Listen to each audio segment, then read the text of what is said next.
We got Kyle Nelson back here on the program. He's going to be returning May 4th at UFC Ottawa against Matt Sayles. Kyle, how are you today? Good. Yeah, I'm super excited about the fight. Yeah, absolutely, man. And I know right now we're actually live on location in Las Vegas. I know you've been at the PI for a while now. How long have you been there, and how's it been? Yes, I've been here just about 3 weeks now, and the training's been great. Everything's perfect here. We got all the food, strength and conditioning, everything's kind of in one spot. And then, so I bring my coach training partners down, and it's been a great camp. That's excellent. Who are some of the people you've been getting to train with down there? Because I know a lot of fighters, are training at the PI these days.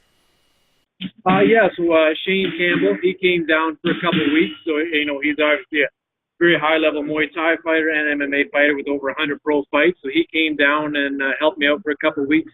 We got Gabe Sagman, who's fighting this Saturday. He's still here right now. I think he's going to fly out tomorrow. And then obviously my head coach, Krulin Helmish. Yep, I'm actually calling Gabe's fight on Saturday. That's on the Rise FC card, so it's going to be an exciting fight. So that's cool that Gabe's there working with you. What's the connection to Shane Campbell? How do you know him? So Shane actually, he first started training with my coach, Alim. So he started training with Alim when he was like 16, I think, and it was under Alim he did all of his Muay Thai fights and some of his MMA fights. Okay, that's great. Let's talk about the UFC debut. I mean, you got that call, on a couple days' notice. It was pretty great to see you make your debut in your home province of Ontario and in Toronto, which isn't far from where you live. How was that whole experience? I know you didn't get the win, but that must have been, top of the moments as far as life moments. That was pretty incredible. Yeah. I mean, it was super exciting. It all happened, super fast. It was, we got the call late Tuesday night, and then it was like a super scramble from there because, we had to figure out medicals and stuff. Now, I already have my pro license in Ontario, but the UFC wanted an MRI and MRA, so we were trying to figure that out, trying to figure out all the contract stuff. There was a lot of stuff, and especially USADA. USADA is a pretty big learning process to kind of get into the system.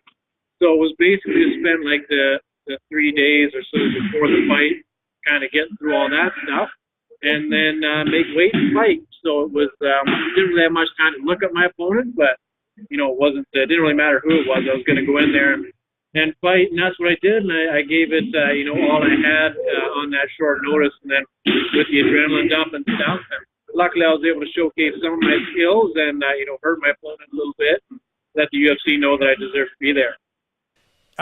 Were there any jitters at all in the octagon? Because that's a pretty big thing to not only make your debut on short notice, but to do it in Toronto, of all places. I didn't feel any nerves or anything. Now, it's hard to say from when I got the phone call to the fight. It's hard to say. I don't really feel the nerves, but maybe there was a little bit of nervousness deep down somewhere. And but yeah, I didn't notice it walking into the cage. Felt like home. So there was no nerves.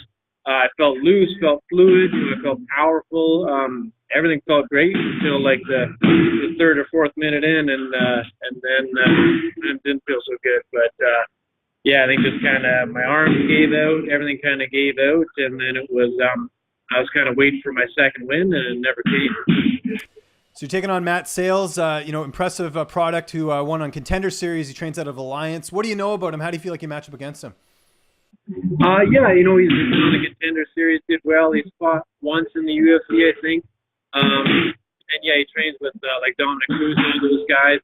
He definitely has an interesting style, but I think it matches up very well for me.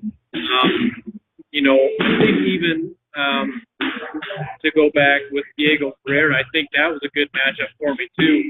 Just if I had a little more time to prepare, and then obviously Diego's a more natural 155er, but so I think with Matt Sayles at 145, kind of my weight class, I'm undefeated at 145.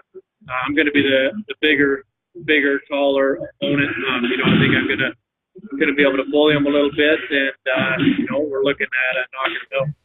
How is the cut going? One of the nice advantages being in Vegas is you get to use the cafeteria and the PI. That must make things a lot easier. Yeah. I mean, they basically, I get 3 square meals a day, and it's all about as healthy as you can get. And and then they've got their nutrition team, which works alongside with my sponsor, the Sport Lab, who have done my nutrition and my weight cuts basically for my entire pro career. But so now kind of the Sport Lab builds the plan, the nutritionist here kind of piece it all together and get food set up, and so it's very, very little work on my part. Who's going to be in your corner for this fight? So we're going to have Alin. He's going to be in my corner. Adrian Woolley, my wrestling coach, and then Aaron Zayden. He's one of the Sport Lab guys that comes with me to all my fights, helps me make weight and all that stuff. How do you see this fight playing out on May 4th? You feel like you're going to get your hand raised, but how do you see it unfolding? So I'm definitely going to win. I mean, with the shape I'm in now, I think with the performance I showed in my last fight, we're just going to basically do that. We've ramped it up, and now, we're a little more well prepared, so we can do it. I can do that for 5 rounds now if I need to, and I keep that pace and that intensity. But, it's basically, I think it's the length of the fight is going to depend on Matt's willpower and determination. I'm going to be hurting him early. I'm going to be hurting him often. I think it's just going to be a matter of time before he breaks or goes to sleep. This fight, you've got a lot of notice. You get a full camp. How much have people been hitting you up for tickets? Because I'm sure a lot of people couldn't go to the Toronto fight because it was just so close to fight time. Yeah. I mean, like everybody from my hometown, Huntsville, lots of people from Stony Creek, House of Champions and stuff. A lot of people have messaged me. I don't really know anything about tickets. I was like, you gotta go online. I don't really have any hookups or anything. So. Now, I got to ask this just because you're in Vegas. Have you run into Jeremy Kennedy at all? Because it seems like you guys always cross paths at some point. I know a couple of years ago it was at Team Alpha Male. I know he's in Vegas now training at Extreme. Have you seen him at all? Yeah. I've been training at Extreme too, so I've been going to a lot of their pro practices. So so I kind of met Jeremy on the first day, and we talked. I mean, we're on good. There was a lot of it was trying to get a fight. We were both looking to get a high level fight and stuff, and then obviously Sabah kind of had some fuel in there, and so I'd still love to fight Sabah one day, but I don't know. I think he's gonna run it high and do his own thing and pick his own opponent. Okay. What is downtime looking like for you in Vegas? Do you get to see any of the sites? Or I know it's just you're there for business, but are you getting to do anything at all when you're not training? Yes, I mean, we've been super focused on training, but this last Sunday, I've only got one session on Sunday, so we went out to the Hoover Dam, kind of checked that out, and then we did a pretty long hike through like the Arizona kind of desert mountain area to some hot springs, check that out, and it was super cool. Just one more thing on Vegas. Is the plan to come back, after this fight? Because I'm sure you've taken advantage of the facilities and the training and stuff. It seems like a lot of fighters are kind of doing that for their camps, is splitting it up and going to Vegas a little bit. Yeah. So I'm going to come back. We'll see what, I think we've got a good thing here. But I'm going to be coming back home, obviously, with my family and stuff, and then we'll see with future fight camps what we're going to do here, and who knows, maybe I get that knockout bonus. Maybe we'll buy a little spot here. And, we'll see. Kyle, always appreciate the time. We've been doing these interviews for years. I'm so happy to see you in the UFC. Just remind people where they can find you on social media. And we got to plug Moose Delaney's because it wouldn't be a Kyle Nelson interview without Moose Delaney's. So you can find me on obviously Facebook at Kyle the Monster Nelson, Instagram the Monster _ the Monster 705 _ UFC. And on Twitter at the _ monster. And then, my sponsors, Moose Delaney's, obviously. Yeah. Moose Delaney's in there.